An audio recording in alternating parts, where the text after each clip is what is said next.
بسم اللہ الرحمن الرحیم۔ آپ سن رہے ہیں راشد رضا وائز۔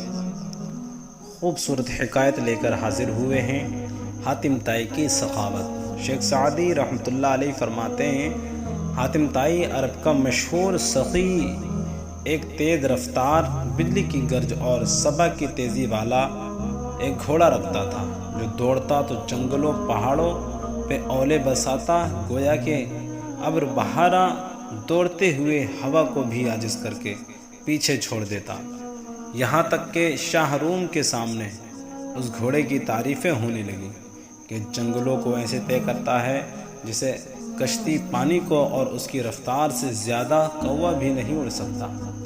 بادشاہ نے وزیر کو کہا کہ بے دلیل دعویٰ تو شرمندگی ہوتا ہے، تو جا اور حاتم سے وہی گھوڑا مانگ، اگر دے گا تو اس کی سخاوت کے چرچے حق سمجھوں گا، ورنہ خالی ڈھول کی آواز ہوگی۔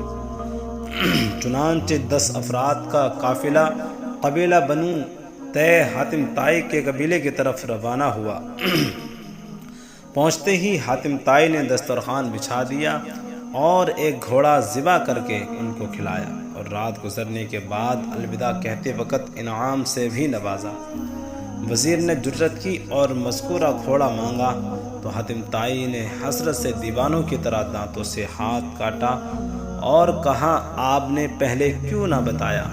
رات کو میں نے تمہارے لیے وہی گھوڑا تو ذبح کر کے تمہیں کھلایا ہے، کیونکہ گھوڑے کی چراگاہ دور تھی اور بارش کی وجہ سے میں وہاں نہ جا سکا، اور اس کے علاوہ کوئی گھوڑا پاس نہ تھا۔ میں نے مروت کے خلاف جانا کہ تم فاقے میں سو جاؤ، میں گھوڑا بچا لوں۔ مجھے تو نیک نامی چاہیے نہ کہ عمدہ گھوڑا۔ جب یہ خبر روم پہنچی تو بادشاہ نے 1000 آفرین کہے، مہمان نوازی کے لیے اپنے اعزاز ترین متاع بھی قربان کرنی پڑے تو اس سے دریغ نہ کرنا چاہیے، اس سے جو نیک نامی حاصل ہوتی ہے۔